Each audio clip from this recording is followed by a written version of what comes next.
आप सभी को हृदय से प्रणाम करते हुए और क्षमा चाहते हुए कि मराठी भाषी श्रोताओं के समक्ष दो बांग्ला भाषी यहाँ मंच पर हिंदी में बात करेंगे, तो एक राष्ट्रीय एकात्मता की बात होगी। और एक बहुत अच्छी बात, जब मुझे वीरेंद्र जी ने संपर्क किया तो मुझे बहुत खुशी हुई, क्योंकि हम लोग जो महाराष्ट्र में, मैं करीब 45-46 वर्षों से रह रहा हूँ और पुला जी को मैंने सामने सुना है, मेरे वडील के मित्र भी थे वो, तो उनके नाम का एक सम्मान पंडित अजय चक्रवर्ती जी को देना, इसमें पुला का एक और अर्थ जो साकार होता है कि आपने महाराष्ट्र और बंगाल के बीच एक पुल बना दिया और सच्चे अर्थों में एक कलाकार के नाम का सम्मान आपने कलाकार को दिया। आज पुला जी का त्यांचा वाढदिवस आहे, उनका जन्मदिन है और इसलिए उनकी स्मृति का ये सम्मान दिया जा रहा है। और जो आज जिस महान कलावंत के समक्ष हम लोग बैठे हैं, मैं उनको अपना गुरु सम तो मानता ही हूँ, वो मेरे अग्रज हैं और मुझ पर बहुत स्नेह उनका है। और सबसे अच्छी बात यह है कि जब मैं उनसे मिला तो पता चला कि वो मुझसे ज़्यादा मेरे आई वडील, मेरे माता पिता से ज़्यादा उनकी कुर्बत है। तो सबसे पहले तो पंडित जी आपको प्रणाम कर रहा हूँ और प्रणाम। एक तुलसीदास जी की चौपाई से शुरू कर रहा हूँ कि क्षमी ही सज्जन मोरी ढिठाई, जो सज्जन है वो मेरी इस ढिठाई को क्षमा करेंगे। और सुनी ही बाल बचन मन लाई, और मेरी बात वैसे ही सुनेंगे जैसे बच्चे की बात को बड़े लोग सुनते हैं। और जौं बालक कह तोतरी बाता, तो जैसे कोई छोटा बच्चा जब तोतली बात करता है तो माँ बाप नाराज़ नहीं होते कि मेरा बेटा गलत भाषा बोल रहा है, उसका व्याकरण गलत है, बल्कि वो और खुशी से अपने हृदय से लगा लेते हैं कि मेरा बच्चा बोलना सीख रहा है।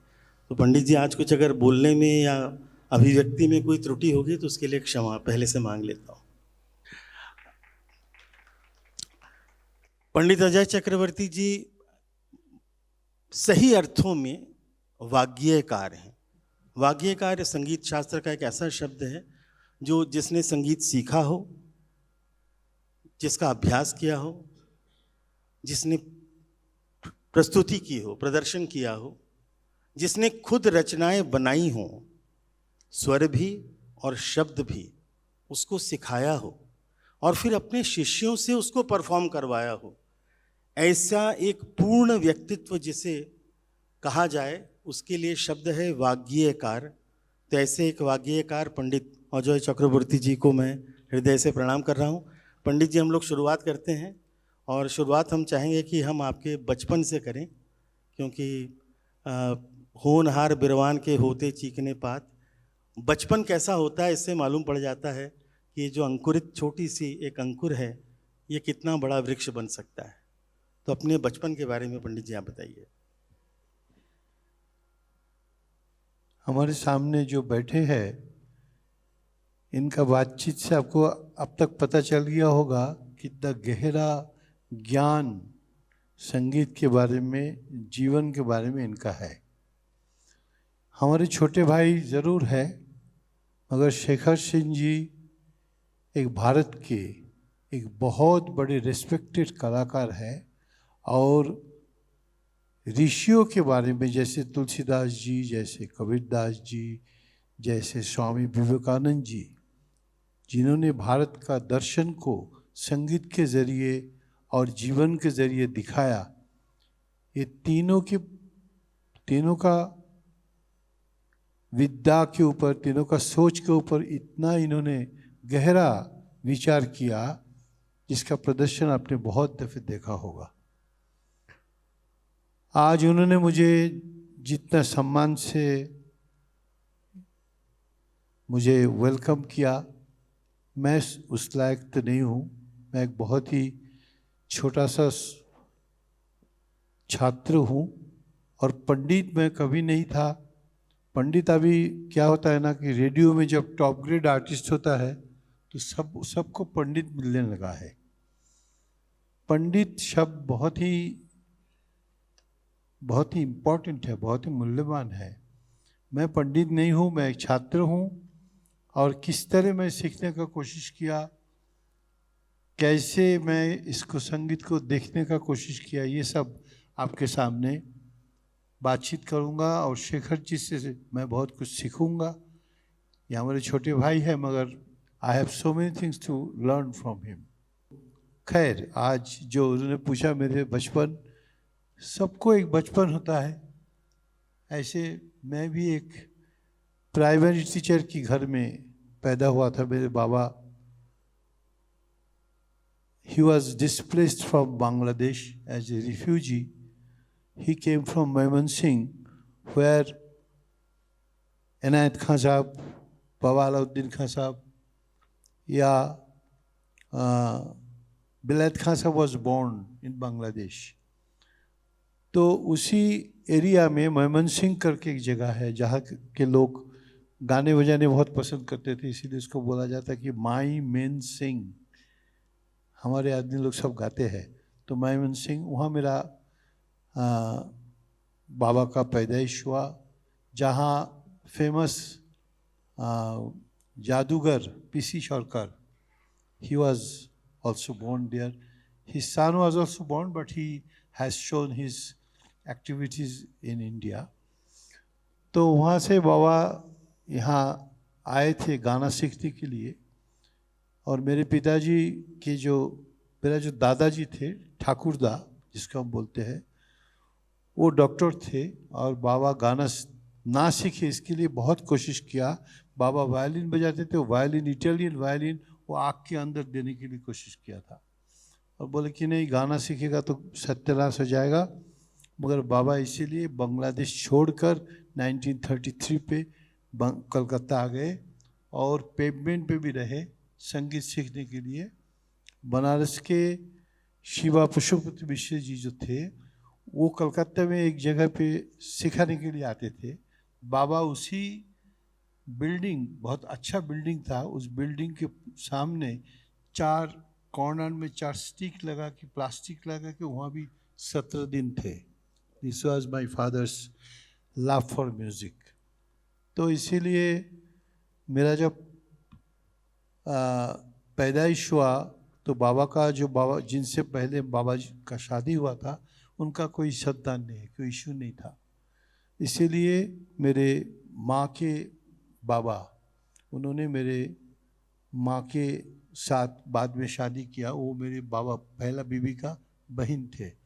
तो उनके गर्भ में मैं और मेरा भाई संजय दोनों जब पैदाइश हुआ, तो इसीलिए घर में वीविंग मशीन था, तांत, जो खट खट खट खट, तो सारे गामा, वहाँ से मेरे लय का और स्वर का तालीम शुरू हुआ।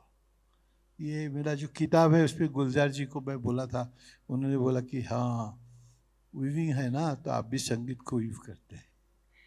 तो this is my journey where I started learning music बाबा के पास।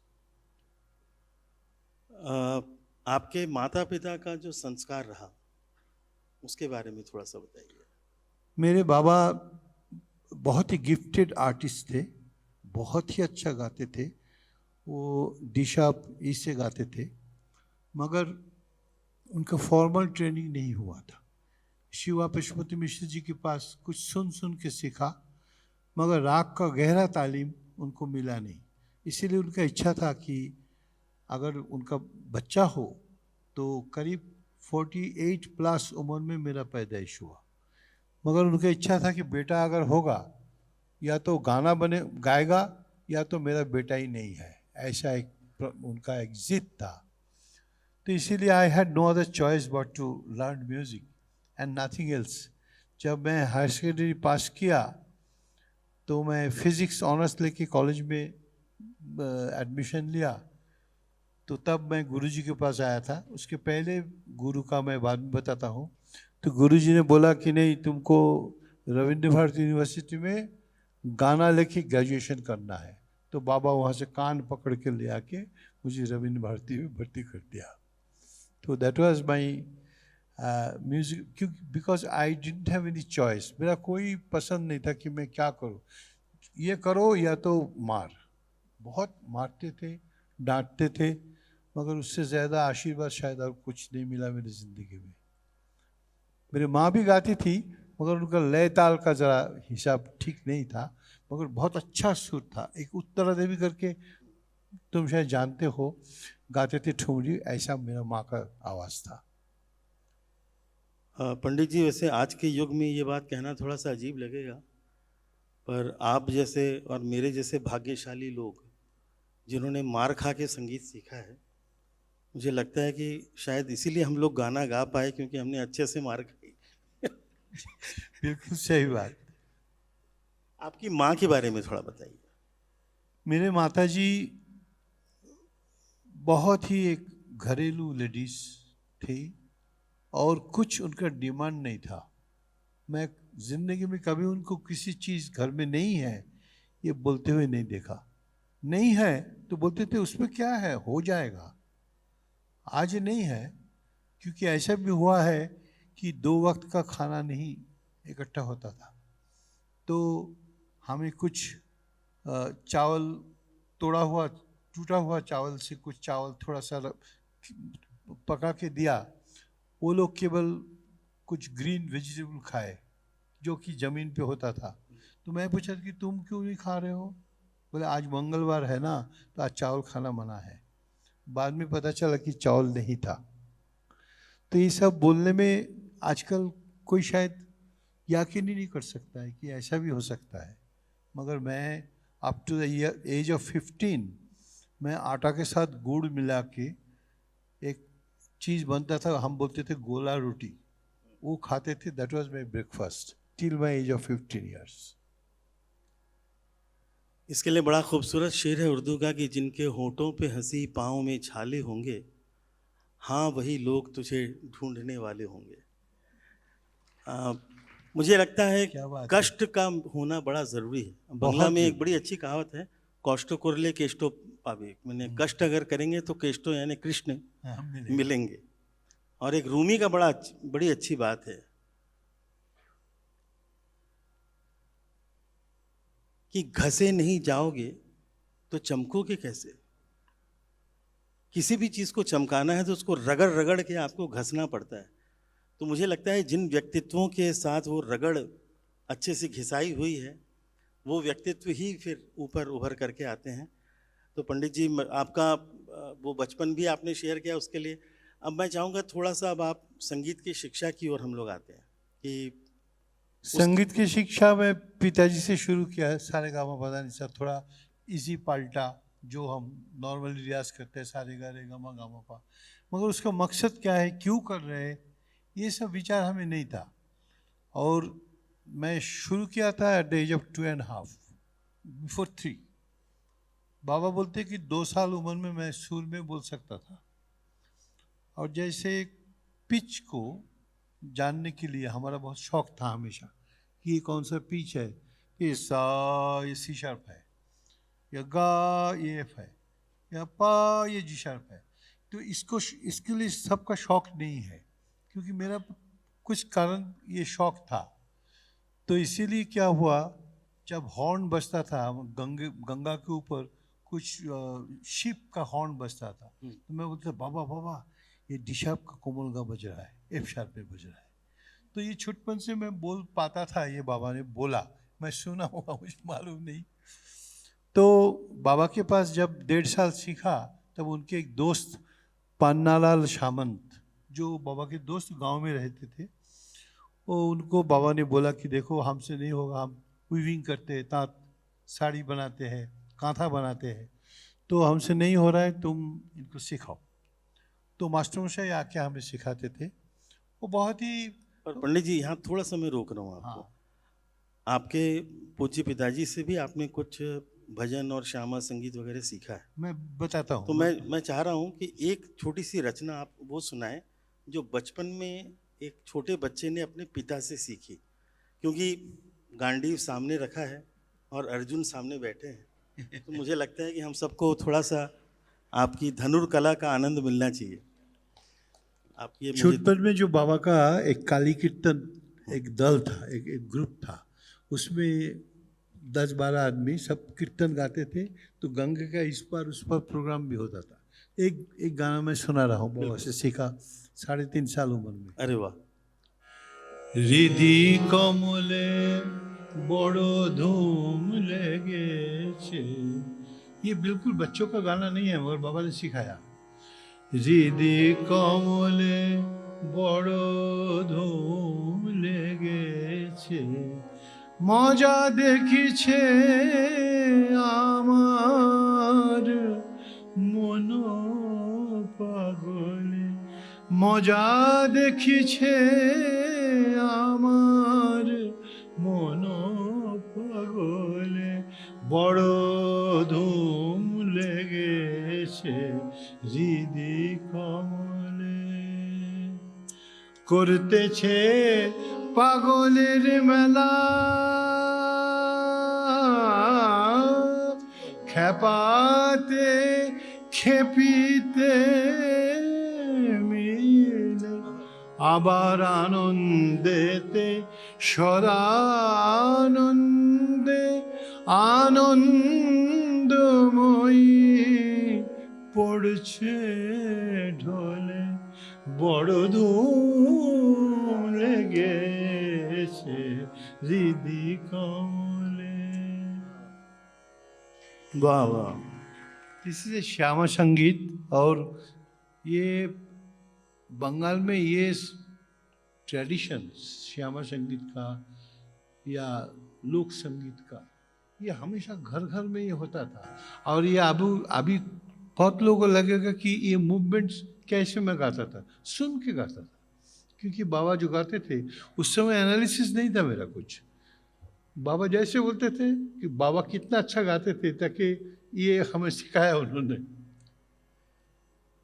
फिर आपके गांव के गुरु के बाद जी, जो आपके गुरुदेव हैं, गुरुदेव मतलब मैं जब कानाईदास बैरागी जो मेरे मूल गुरु थे, उनके पास साइटलेस थे, बिहाइग्रेड आर्टिस्ट थे, मगर पन्नालाल सामंती जी के पास 1.5 साल सीखने के बाद उन्होंने बाबा को बोला, अजितदा, बाबा को अजीत कुमार चक्रवर्ती, वो अजितदा बोलते थे, बोला अजितदा मेरा जो कुछ सिखाना था उसने सीख लिया, अभी मैं इसको मेरे पास क्यों रखूँ, मैं मास्टरमशाई के पास, उनका मास्टरमशाई के पास ले जाऊँगा। तो ऑल माई गुरुज, इसके बाद भी मैं बताऊँगा, all my gurus became my Guru wise, क्योंकि मास्टरमशाई Pannalal सामंतो took me to his guru and I learned from him for more than 9.5 years or 10 years. तो ज्ञान बाबू के पास तब तो नाम ही जानते नहीं थे, मगर वो कभी कभी मास्टरमशाई का खबर लेते थे कि कानाई के पास कौन कौन सीख रहा है। तो at the age of 7 and 8 उन्होंने मेरा 1-2 दफ़े सुना गाना, कुछ ख्याल बंदिश, कुछ ताने वगैरह जैसे होता था। तो उन्होंने बोला कि कानाइয়ের ঘরে একটা ছেলে আছে, वो कभी गाएगा, ऐसा बोलते थे, मैं सुना। तो मैं बांग्ला से हिंदी में अनुवाद कर रहा हूँ कि कानाई के घर में एक लड़का है जो बहुत अच्छा गाता है, उसको मैंने सुना है। जी, तो उन्होंने जब उसके बाद जब मैं हायर सेकेंडरी पास किया 10 साल सीखने के बाद, क्योंकि करीब 5.5 साल उम्र में मैं कानाईदास बैरागी जी के पास आया। उसके बाद 15-16 हायर सेकेंडरी जब पास किया, तो कानाई बाबू मेरे मास्टरमशाई, उन्होंने बाबा को बोले, अजित बाबू इसको जो कुछ सिखाने का था सिखा लिया, मैं गुरुजी के पास ले जाऊँगा। ही ऑल्सो बिकेम माई गुरु भाई। तो मैं ज्ञान प्रकाश घोष जी के पास आया कलकत्ता में। बहुत ही, और आप में से जिनको पता न हो कि पंडित ज्ञान प्रकाश घोष जी कैसा अद्भुत व्यक्तित्व था, उनके अधिकांश शिष्यों को आज आप श्रेष्ठतम संगीतज्ञों के रूप में देख रहे हैं। न केवल गायन में तो उनके कम ही विद्यार्थी, सबसे ज़्यादा विद्यार्थी उनके तबले के।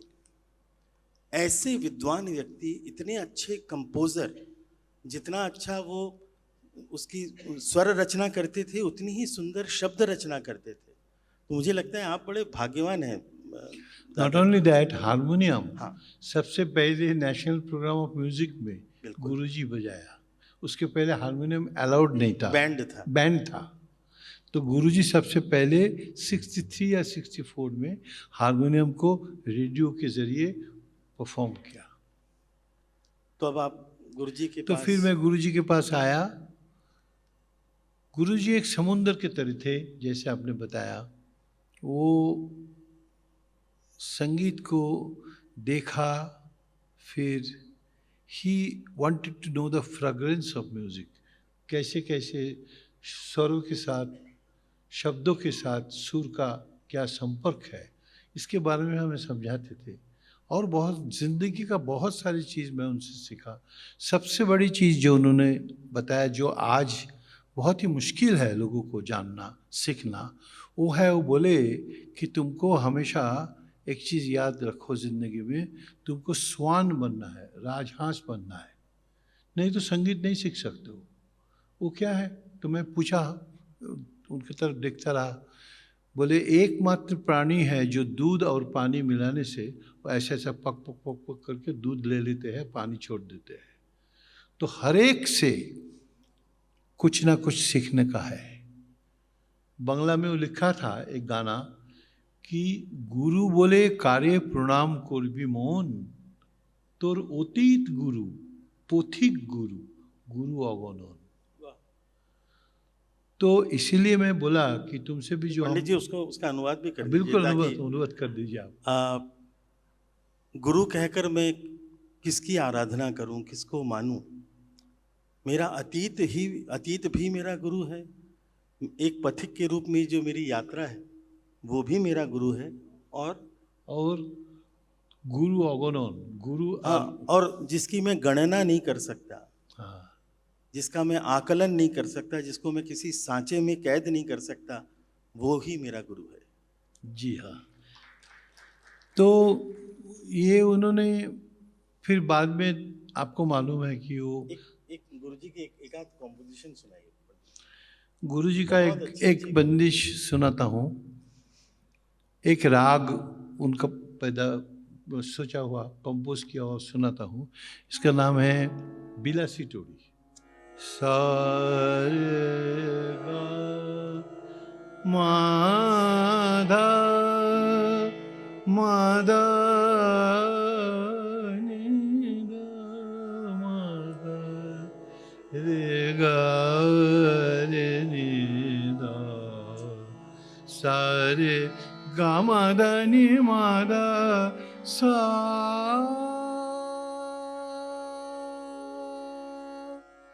धा सा रे गा रे नी धा मा धा नी धा रे गा धा मा रे गा रे सा। बंदिश है। लगन लागी दर्शन को, लगन लागी दर्शन को, जिया धरत धीर नाही, तरसत निसदिन, लगन लागी दर्शन को। ओ जिया धरत धीर नाही, तरसत निसदिन, चहुर अंधियार छाए, चहुर अंधियार छाए, घर बार लगे सुनो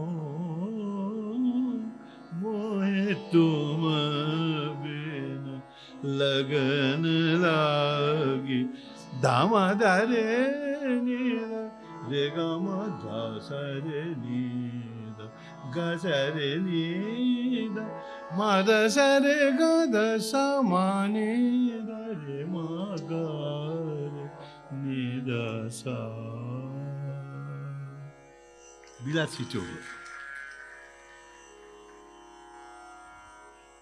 पंडित जी, आपका जो सीखने का क्रम था, जब गुरु के पास आपने सीखना शुरू किया, तो उसकी समय सारिणी क्या थी? कितने समय आप सीखते थे? गुरु जी के पास मैं 30 साल सीखा, ज्ञान बाबू नहीं, के। शुरुआत की बता रहा शुरुआत में तो बाबा के पास 1.5 साल सीखा, फिर मास्टर मौसी के पास भी करीब 2 साल सीखा, हूँ। फिर कन्हैयादास बरी जी के साथ 10 साल सीखा, फिर गुरु जी के पास आए। गुरु जी जब तक जिंदा थे, वो बाद में संगीत रिसर्च एकेडमी में भी आते थे, उनसे मैं करीब 30 साल। नहीं, और एक दिन में कितने घंटे आपको सीखने का मौका मिलता था? देखिए, मैं तो श्यामनगर रहता था, कोलकाता से काफ़ी दूर, तो मास्टर मौसी के पास, कान्हा बाबू के पास मैं हफ्ते में एक दिन सीखता था। कभी कभी वो साइटलेस थे, मगर कभी कभी मेरे घर आके भी मैंने सिखाते थे। वाह। 2 दिन रह गए, सीखा, जो भी खाना, दाल चावल जो मिलता था वो भी खाते थे, रह जाते थे। और ज्ञान बाबू के पास मैं हफ्ते में एक दिन जाता था, मगर सबसे पहले उन्होंने तबला सिखाते थे, क्योंकि तबला उसमें कानाई दत्त, शंकर घोष, श्यामल बोस सब आते थे उस वक्त सीखने। तो अनिंद और मैं एक ही बराबर का एज का हूँ, अनिंद हमसे 1 साल छोटे हैं। तो अनिंद चट्टोपाध्याय आप जानते हैं, सबने सुना है। फिर संजय मुखर्जी, फिर दिलीप दास, फिर गोविंद बोस, अभिजीत बनर्जी, निखिल दा, फेमस निखिल दा, जो निखिल घोष, जो पन्नालाल घोष जी के छोटे भाई। हाँ, वो भी गुरु जी के पास सीखा है। तो ये सभी लोग सीखते थे, मेरे ख्याल से सभी लोग सीखते थे। सभी लोग। फिर बंगाल में जितने लोग थे, सभी लोग कुछ ना कुछ सीखा है। मानवेंद्र मुखर्जी, श्यामल मित्र, चंदा मुखर्जी, एवरीबॉडी लर्न सम और अदर, कुछ सीखा है।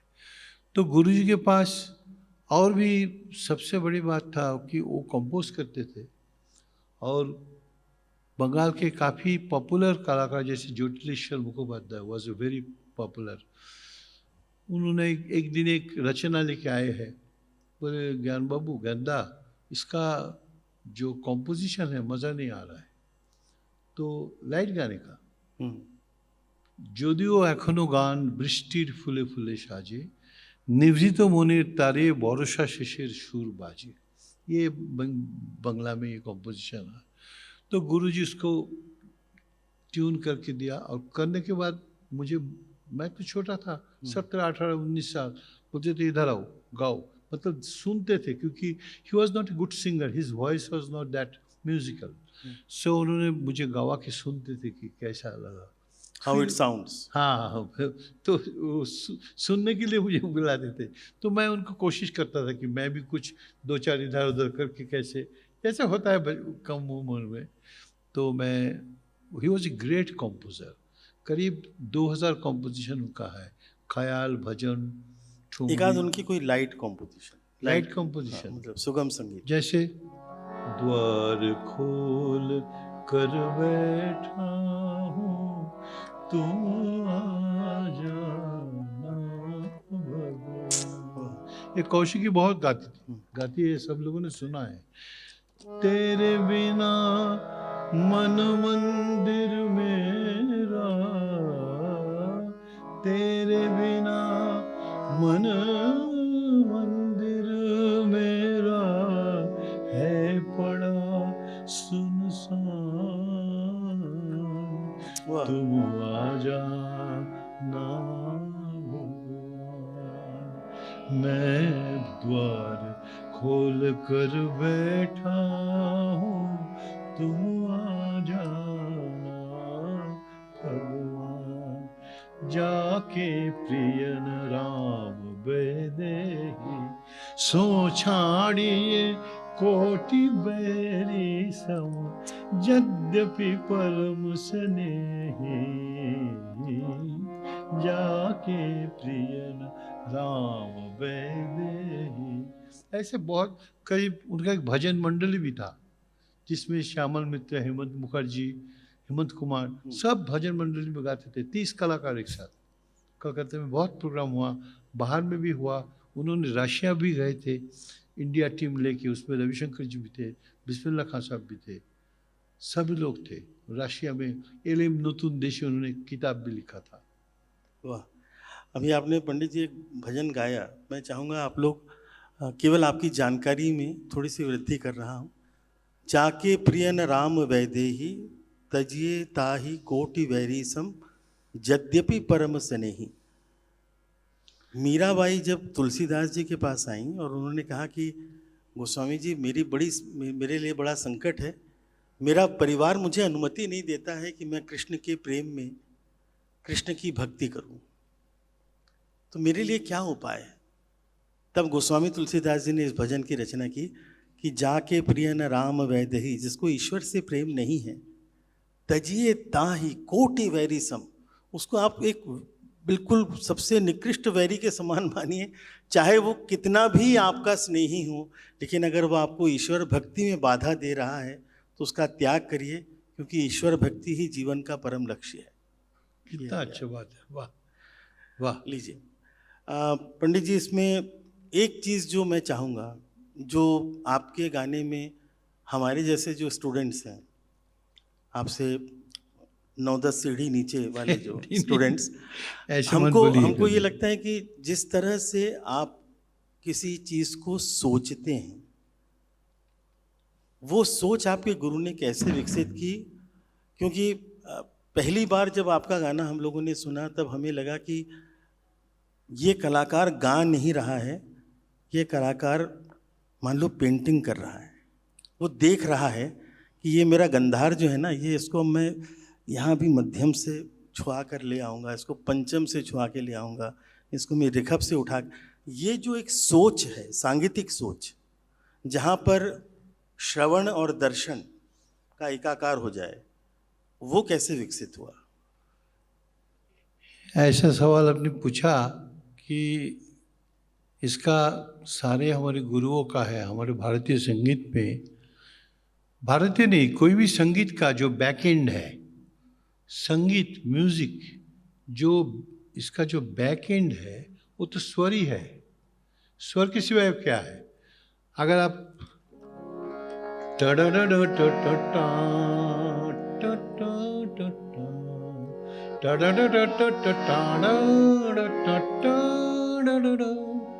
जो भी गा रहे हैं उसका तो स्वर ही है। सागा पप्पा मरे नी परे रे पा मा मा सागा ध ध मरे रे मा ध ध ध नी नी नी पा गा गा पा सा नी सा रे रे नी पा मा मा ध म गा गा गा सा ध ध ध नी ज पा मा मा गा। तो ये वेस्टर्न थ्रोइंग हो या मैं द्वार साधा खोल कर सासरे बैठा हूँ गाधा मामा। अगर आपको स्वर मालूम है तो स्वर को किस रास्ते से आप स्वर को पहुँचाएंगे वो भी आपको मालूम हो जाता है। जैसे इसके बारे में तो बहुत सारे कलाकारों से मिला, मैं सबसे सीखने का कोशिश किया, बिकॉज ऑफ दैट कि राजहंस बनो, गुरुजी बोलते थे। तो इस तरह कम से कम 50 दिन मैं लता जी से मिला, लता जी से भी कितना चीज़ सीखा। आपको लता जी के बारे में? लता जी के बारे में क्या बताऊं, वो तो साक्षात सरस्वती थी। जो म्यूजिक डायरेक्टर उनको एक गाना देते थे, उन्होंने खुद बोला कि अगर 100 देते थे तो मैं 150-200 वापस करने की कोशिश करती थी। मगर उसका जो अलग अलग पहलू, जो अलग अलग रास्ता जो है, उसके लिए राग संगीत का गहरा ट्रेनिंग और स्वरों का दर्शन चाहिए। जैसे आपने बताया, जैसे अगर मैं बोलूँ कुछ तो लोग कहेंगे, लोगों का काम है कहना, ये तो अमर संगीत है किशोर जी का। अब कुछ तो लोग कहेंगे, लोगों का काम है कहना, कुछ तो लोग कहेंगे। तो इसको तो राग मुझे रास्ता दिखा के ले जा रहे हैं, मेरा कुछ नहीं है। राग पे डिपेंड करने से बताएगा नहीं तू इस कमरे से नहीं, इधर इस कमरे से घर आ। तो इसका क्रेडिट हमारा कुछ नहीं है।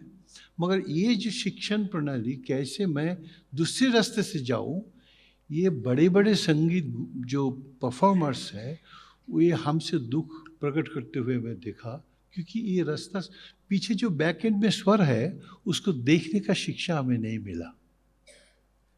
हमारे संगीत के ये साइंटिफिक अप्रोच सीखने में नहीं तैयार हुआ। ये आज भी ये प्रॉब्लम है।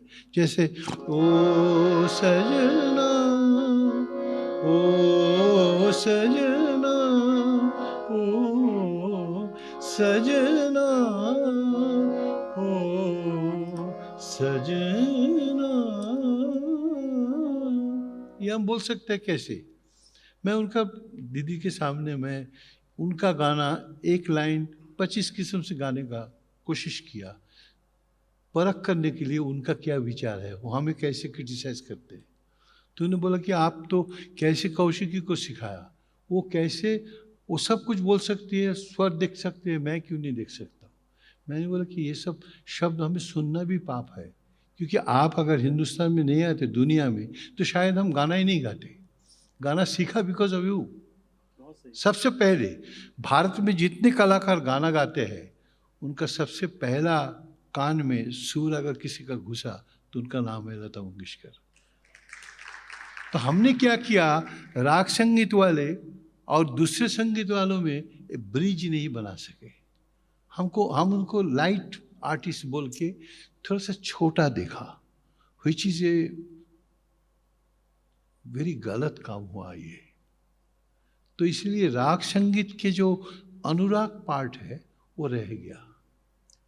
इसमें एक छोटा सा संस्मरण केवल इस आपकी बात को, कि बड़े गुलाम अली खान साहब कहीं पर थे और अचानक लता जी का कोई गाना बज रहा था, तो उन्होंने सबको रोक दिया, बोले भी चुपचाप रहो। 3-4 मिनट का गाना था, खत्म हुआ और खान साहब बोलते हैं कमबख्त बेसुरी ही नहीं होती। मतलब हम जितने भी संगीतज्ञ हैं वो हमें हर एक को मालूम है कि हम लोग कहीं ना कहीं थोड़ा सा जाते हैं, कहीं श्रुति मार खा जाती है, कहीं शब्द में फंबल हो जाता है। लता जी एक ऐसी अद्भुत कलाकार थी जिनको आप 24 कैरेट गोल्ड कह सकते हैं, कि जब भी उन्होंने कुछ भी गाया वो श्रेष्ठतम। तो हम आपकी बात बिल्कुल सही और है। नॉट ओनली दैट, खान साहब ये भी बोले थे कि अगर ऐसा आवाज़ मुझे मिलता तो मैं अल्लाह को ऊपर से खींच के लाते थे। ये लता जी का गाना सुन के उन्होंने बोला, क्योंकि लता जी भी सीखने के लिए खान साहब के पास गए थे, मगर खान साहब ने बोला कि तुमको बिल्कुल सीखना नहीं है, तुम जो गा रही हो वो भगवान तुमको दिया है, हम तुमको क्या सिखाएं। क्या बात। पंडित जी, मैं आपसे एक ऐसा प्रश्न कर रहा हूँ जो एक छोटे भाई के नाते वैसे तो नहीं कर सकता था, पर पुणे में हैं तो हम लोग इस तरह का पुण्य सवाल कर सकते हैं कि आपका विवाह और विवाह के बाद पूज्य बोधी यानी भाभी जी का आपके जीवन पर जो असर हुआ। देखिए मैं यहाँ पर आप अच्छे से तारीफ कर सकते हैं। नहीं, मैं सच बात बोल रहा हूँ कि कॉलेज में मेरे साथ उनका पहचान हुआ पहली दफ़े रविंद्र भारती यूनिवर्सिटी में। I was in MA class and she was in graduation. तो उनका एक गाना मैं सुना था, एक भजन, बहुत सिंपल सा भजन, इतना पेनिट्रेशन था उनके कहने में, जो सुन के मैं सोचा कि मैं तो सब कुछ बोल सकता हूँ, नोट वगैरह देख सकता हूँ, मगर इतना आसानी से ये बात कैसे कहे गए। हे गोविंद हे गोपाल सुनिए प्रभु मेरी। ये गाना इस तरह उन्होंने 2 लाइन सुनाया तो मैं एकदम दीवाना हो गया। तो उसी वक्त मैं घर जाके माँ को बोला कि आज एक लड़की को गाना सुना, कॉलेज में हमसे 3 साल की जूनियर है, इतना अच्छा गाए, वो शब्द मैं इतनी अच्छी तरह बोल नहीं पाऊँगा, नहीं बोल पाया अभी तक। तो फिर माँ ने बोला कि तू गाने किसी के बारे में ऐसा बोल रहा है तो कुछ तो होगा ज़रूर। फिर बाद में तो शादी हुआ, वो ब्राह्मण नहीं थे, हम ब्राह्मण थे भरद्वाज गोत्र के। तो उसमें कुछ गड़बड़ हुआ, बाबा डांटे। फिर बाबा माँ का इजाज़त के बिना मैं कुछ करूँगा नहीं, इसीलिए बाबा को मनवाया, फिर शादी हुआ। इसके बाद आज तक मैं जितना, अभी भी मेरे घर में माँ बहुत बीमार है, शी हैज़ डेवलप्ड डिमेंशिया। आज भी मैं बिल्कुल फ्री हूँ because of her. She takes care of everything and she is an extraordinary good singer. किसी भी पिच से गा सकती है। सी शार्प बोलो सी शार्प से गा देगी, बी से बोलो बी से गा देगी। गला का कोई रेंज का कोई सवाल नहीं। आशा जी को मैं गया था आशा जी के घर, तो उन्होंने आशा जी का एक गाना सुनाया, तो आशा जी बोले, अजय दा ये आपने बहुत गलत किया कि आपने भाभी को गाने नहीं दिया। मैं बोला कि अगर ये है तो माफ़ कर दीजिएगा, क्योंकि मैं जब से स्ट्रगलिंग शुरू किया, स्ट्रगलिंग के लिए जो शक्ति है तो उन्होंने दिया है, नहीं तो हम कुछ कर नहीं पाते। मेरे जैसे जो व्यक्ति साक्षी रहे हैं, क्योंकि मैं श्रुति नंदन में रहा भी हूँ, तो जब पंडित जी नहीं रहते हैं उस समय सब शिष्यों को सिखाने की जिम्मेदारी आदरणीय भाभी जी की होती है। तो इसलिए जो कहा जाता है कि एक सफल व्यक्ति के पीछे एक महिला होती हैं, तो उसको उन्होंने सचमुच में साकार शी किया। Is one of the best teacher. इतना प्यार से, इतना लगन से, इतना लगाव से। कोई आके बोला कि मैं आमी এখন রেয়াজ করব না, আমি চাও খাবো, तो उनके लिए किचन में जाएंगे, चाव बनाएंगे, उनको खिलाएंगे, फिर रियाज कराएंगे। ऐसे कोई नहीं सोच पंडित जी एक अब विषय पर, क्योंकि अब हमें उसको मैं अब समेट रहा हूँ, एक बहुत बड़ा योगदान आपका है जो मुझे एक कलाकार के नाते लगता है कि हम सब कलाकारों को कहीं पर ये दायित्व तो ज़रूर पूरा करना चाहिए। वो ये कि आपने संगीत सिखाया अगले अपने शिष्य शिष्याओं को, और श्रेष्ठ हमारे पास उदाहरण उसके हैं, और आपकी सुयोग्य कन्या भी उसमें एक उदाहरण है। पर श्रुति नंदन की जो कल्पना आपने की थी, एक स्वप्न, उसको आपने साकार करके दिखाया। तो आज आप में से शायद कम लोगों को पता होगा कि 1500 से अधिक विद्यार्थी देश विदेश में पंडित जी के ऐसे हैं जो केवल शास्त्रीय संगीत के माध्यम से अपनी आजीविका कमा रहे हैं। तो ये एक बहुत बड़ा योगदान है गुरु के नाते कि एक शास्त्रीय संगीत का गुरु इतनी निष्ठा से अपने शिष्य शिष्याओं को न केवल सिखाए बल्कि उनको और आगे आने के लिए प्रेरित करे। तो ये इसके बारे में थोड़ा सा पंडित जी श्रुति नंदन पर। Shruti Nandan is an institution and it's really one of its kind, क्योंकि बच्चों का संस्था पूरी दुनिया में और नहीं है, केवल डेडिकेटेड फॉर चिल्ड्रेन। कोई music institution France, Germany, Italy, America, England कहीं नहीं है। तो इसीलिए बहुत मेरा दुख होता था कि मैं क्या करूं, मगर गुरुजी ने मुझे बोला था कि मेरा जो अनहोनी काम है, जो हमसे नहीं हो पाया, तुमको करना पड़ेगा। तो मैं तो सर झुका के बैठा था कि ज्ञान प्रकाश घोष जी का अनहोनी काम क्या हो सकता है जो मैं करूं। तो फिर धीरे धीरे सोचा कि उन्होंने कैसे सिखाते थे, जो उन्होंने घर पे रख के बच्चों को सिखाया, इसी तरह वो कुछ चाहते हैं कि शायद मैं सिखा सकता हूँ, ऐसा उन्होंने देखा। तो संगीत रिसर्च एकेडमी जो कि आईटीसी का स्थापना किया हुआ संस्था है, उसमें मैं बड़े बड़े उस्तादों को सिखाते हुए देखा। उनसे काफ़ी चीज़ मैं सीखा, काफ़ी चीज़ मैं एलिमिनेट किया। जैसे पॉजिटिव थिंक, बहुत अच्छा चीज़ सीखा, बहुत ठीक जो मुझे ठीक नहीं लगा उसको एलिमिनेट करके एक प्रोसेस बनाने की कोशिश में था। वो फाइनली 28 ईयर्स हुआ है, 27 ईयर्स कंप्लीट हुआ है। पिछले साल मैं उसका एक सिलेबस बनाया जो कि भारत के किसी भी घराने का कोई भी छात्र का फ़ायदा उसमें हो सकता है। उसका क्रेडिट अजय चक्रवर्ती का बिल्कुल नहीं है, उसका क्रेडिट लता जी का है, उसका क्रेडिट किशोर कुमार जी का है, उसका क्रेडिट मान्ना डे का है, उसका क्रेडिट गुलाम अली खान साहब का है। क्योंकि म्यूज़िक को कंपार्टमेंटलाइज करने से संगीत टुकड़ा टुकड़ा हो जाता है। तो उसको मैं कोशिश किया कि एक साइंटिफिक प्रोसेस बना के जो कि बेसिक चीज़ें हैं उस पर ध्यान देके बच्चों को संगीत नॉर्मली आगे आए। एक पंडित जी मैं चाहूँगा कि एक बात आप अपना वो विचार हमारे सामने रखिए, क्योंकि इस समय आप हमारे लिए एक प्रकाश स्तंभ की तरह हैं। आप जो हमें दिखाएंगे वो रास्ता हमारे लिए खुल जाता है। भारतीय शास्त्रीय संगीत जो है, इसके बारे में अगली पीढ़ी, जो नई पीढ़ी है, उनकी क्या जिम्मेदारी है?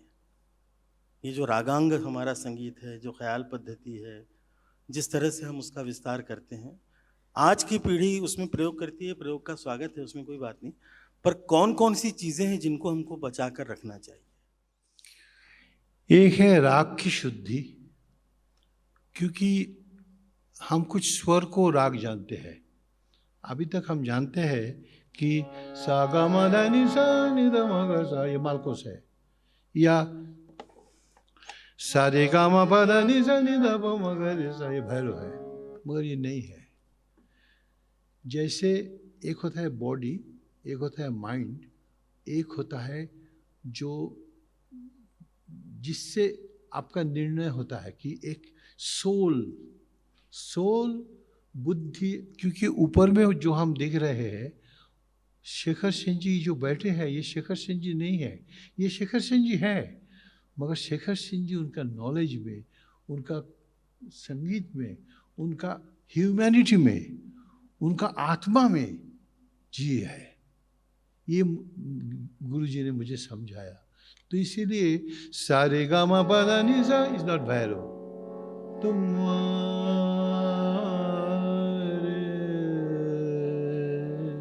तो इसका जो फोटो है, इसका जो कैरेक्टर है, ये कैसे कैसे मूव करता है, क्योंकि राग का संगीत मूव करते हैं।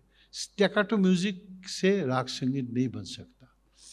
तो ये जो पेंटिंग है, हमारा राग संगीत जो है वो हवा में, हवा से तस्वीर बनाने का नाम है राग संगीत। वाह, वाह, बहुत अच्छी बात। जैसे मा सा धा सा मा पा सा धा, ये केवल आना जाना, आरोही अवरोही और संचारी आभोग, इसमें राग संगीत नहीं है।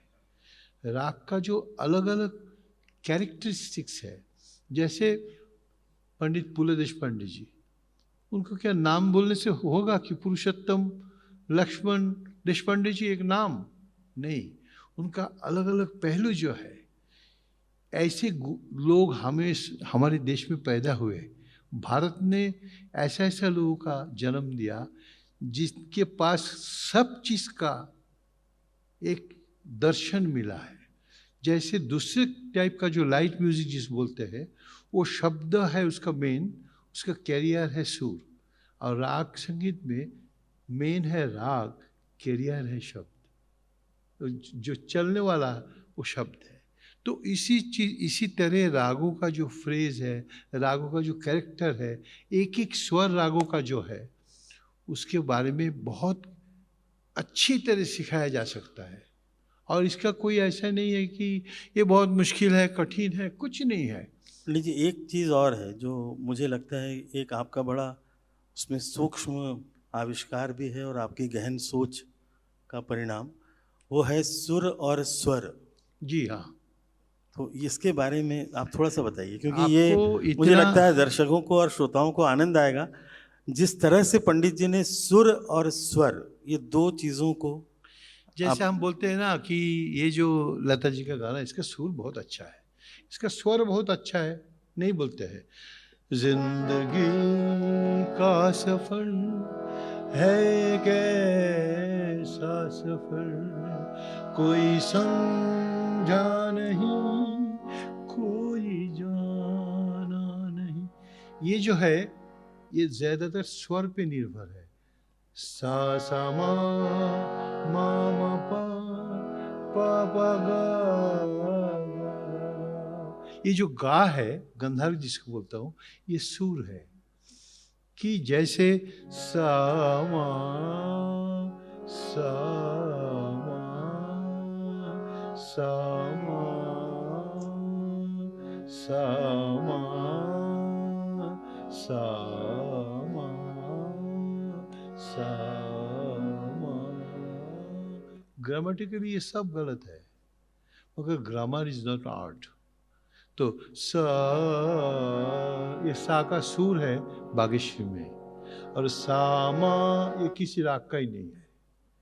तो स्वर में जब प्राण आता है, जो हिलता है, तब वो सुर बनता है। स्वर से राग नहीं बनता है, राग बनता है सुर से।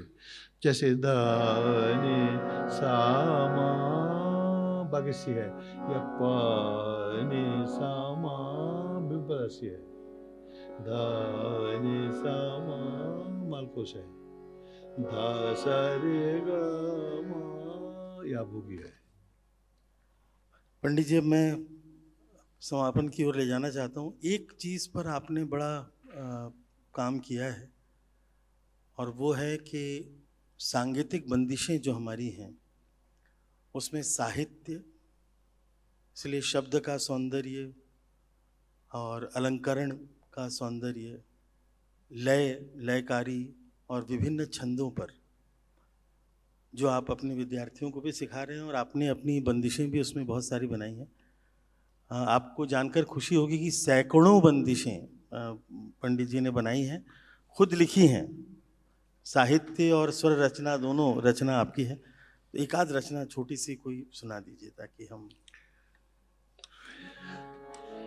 जैसे क्या तीन ताल की सुनाओ या विलंबित की सुनाओ? जैसे मैं एक चीज़ बताता हूँ, विलंबित पुणे में संगीत के बारे में बात करने में अच्छा लगता है, क्योंकि ये तो हर एक लोगों का अंदर सुर है, हर एक लोग नहीं, ये तीर्थ स्थान है। तीर्थ स्थान है, ये मैं बोल रहा था। तो जैसे बिलासखानी टोड़ी एक ऐसा राग है जो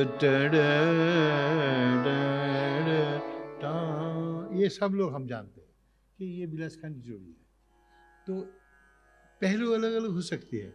जैसे मैं किया पंछी तू उड़ जा, यहाँ सम रखा है, दूर पंछी, पंछी जैसे जाता है, तो पंछी तू उड़ जा,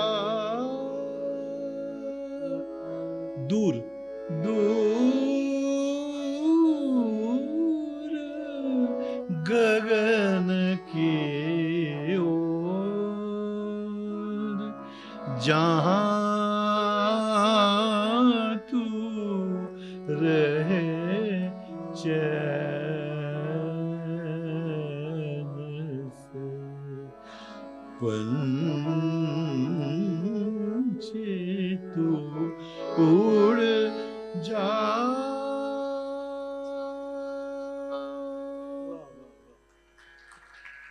तो रागों का अलग अलग पहलू देखने से राग कुछ दर्शन दे देते हैं।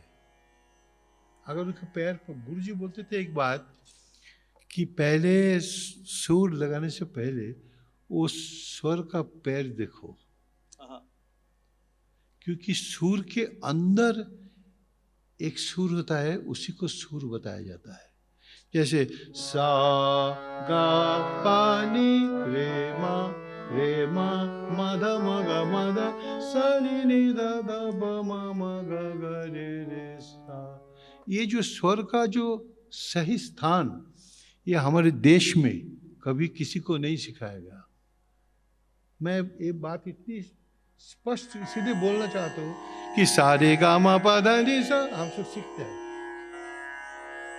सारे गा पा धा नी सा हम सीखते हैं, मगर यह सा है तो गा है, पा मा रे कोमली कोमला शुद्ध नी शुद्ध रे तीव्र मा।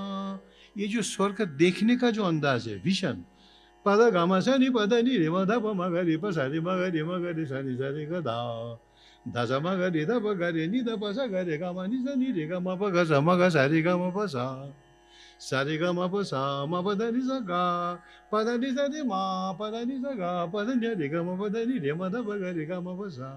ये स्वरों का देखने का अंदाज जो है, ये घराने का और गायकी का, ये सब बाद में आता है। पहले स्वर को पहचानना चाहिए, क्योंकि गाने का बैक एंड, दुनिया का कोई भी गाना वो 12 स्वर में ही सीमित है, उसके आगे कुछ नहीं है। बहुत बहुत धन्यवाद पंडित जी। एक छोटी सी चीज़ मैं आपके साथ शेयर कर रहा हूँ।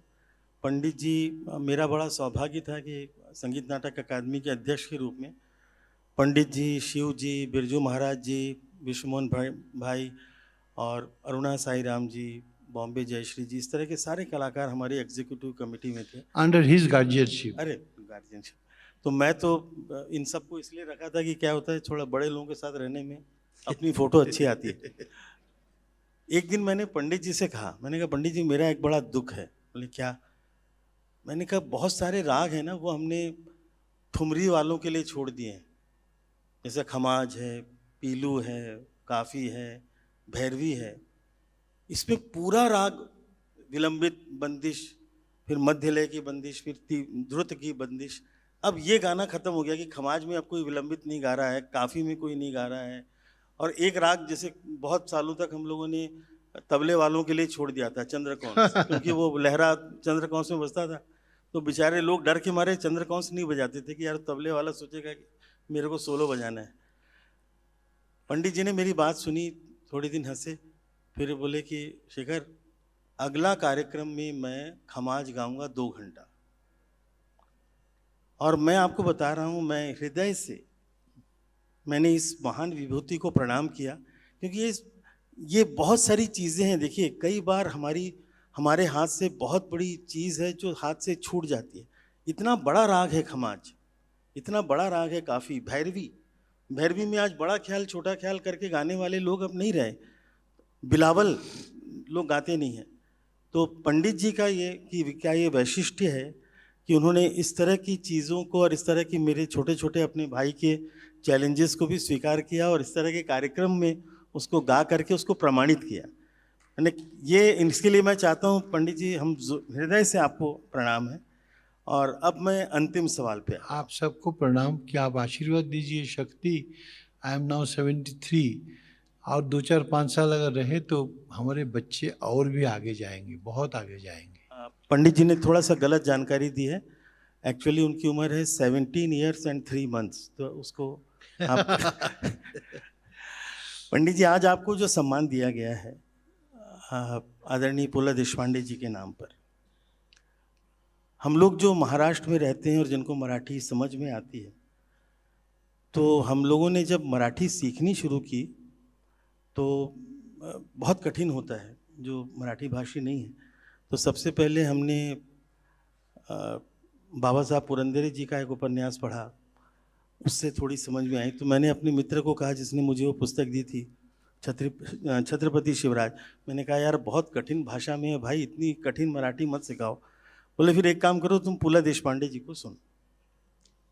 और उस समय हमने सुना पंडित जी, एक वो मुझे पता नहीं, आज आपने नाम नहीं लिया मालशेतकर जी ने, लेकिन सखाराम गटणे को अगर आपने ना सुना हो तो, और आप पुणे वासी हैं, तो फिर आपका जीवन अपूर्ण है। तो ऐसे बहुत सारे पुला जी के सुंदर शब्द चित्र हैं।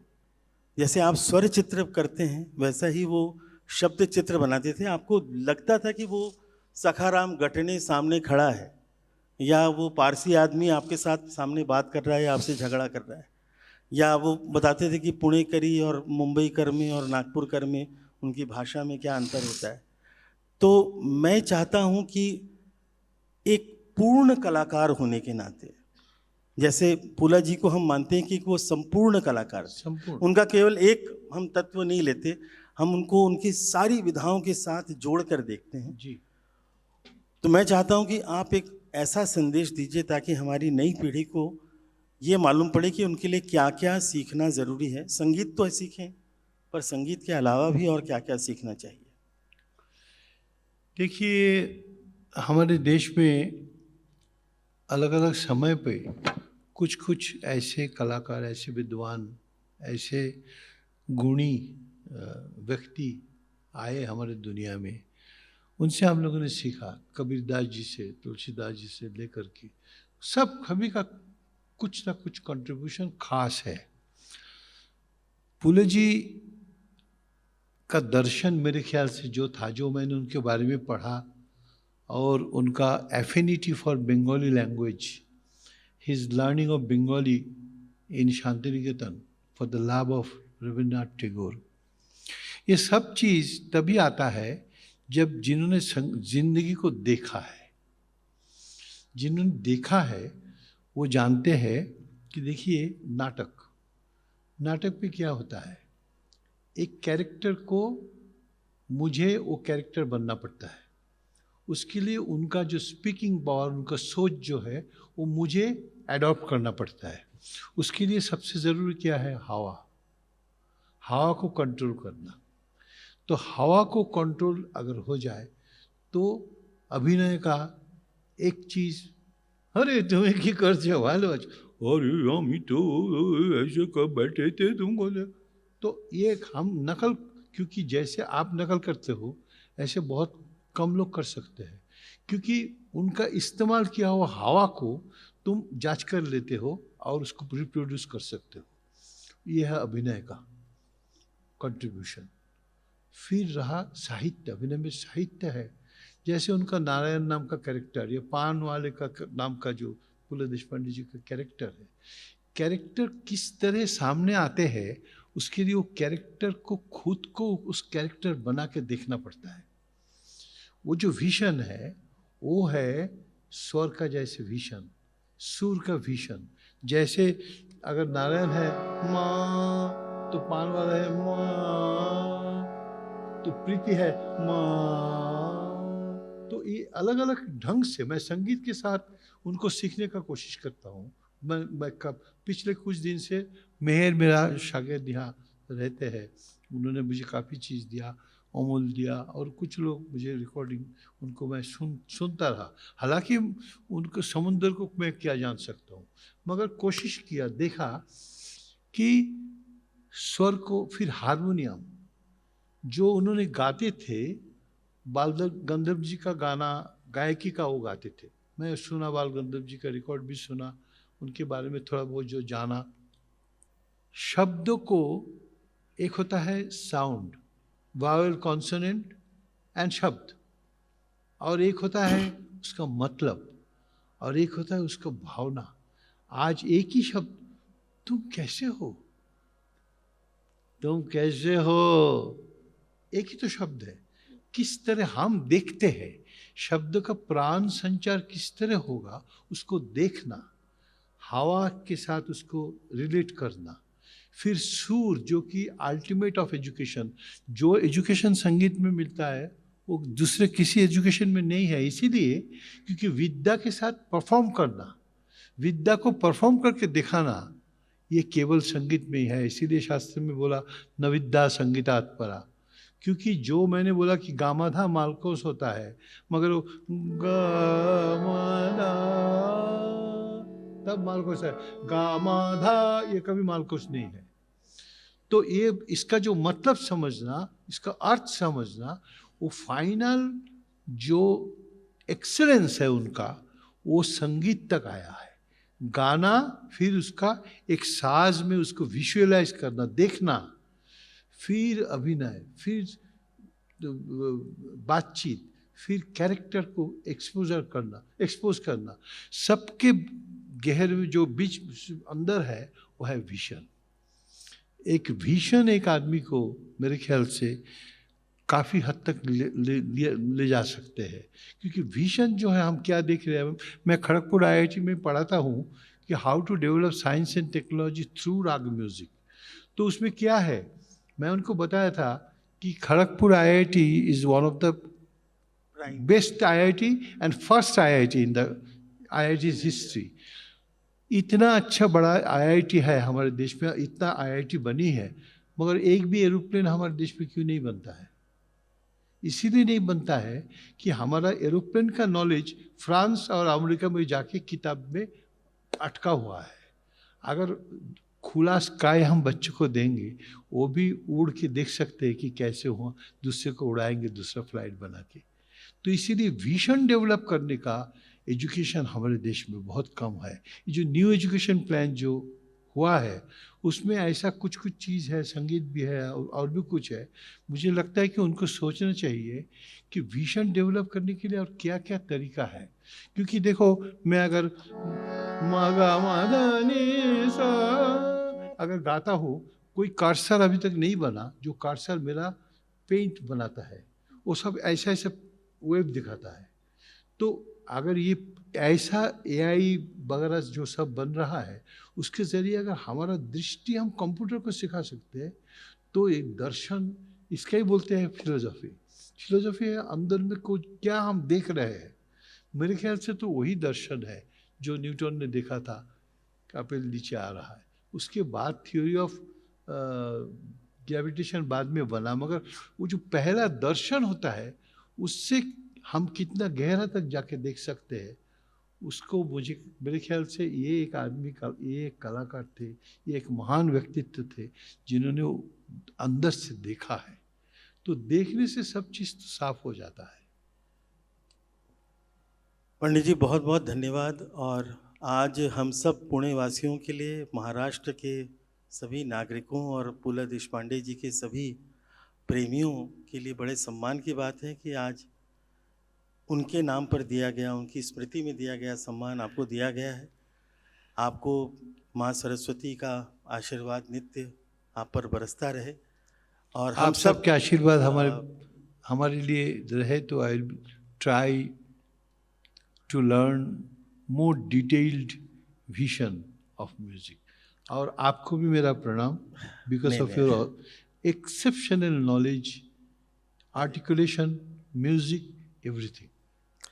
बहुत बहुत धन्यवाद आप सबको। और जो आयोजन समिति है और जो पुरस्कार चयन समिति है, उनका भी साधुवाद कि उन्होंने एक श्रेष्ठ व्यक्तित्व को एक श्रेष्ठ पुरस्कार दे करके उस पुरस्कार को भी सम्मानित किया है और हम सबको भी गौरवान्वित किया है। आप सबको हृदय से धन्यवाद, बहुत बहुत आभार।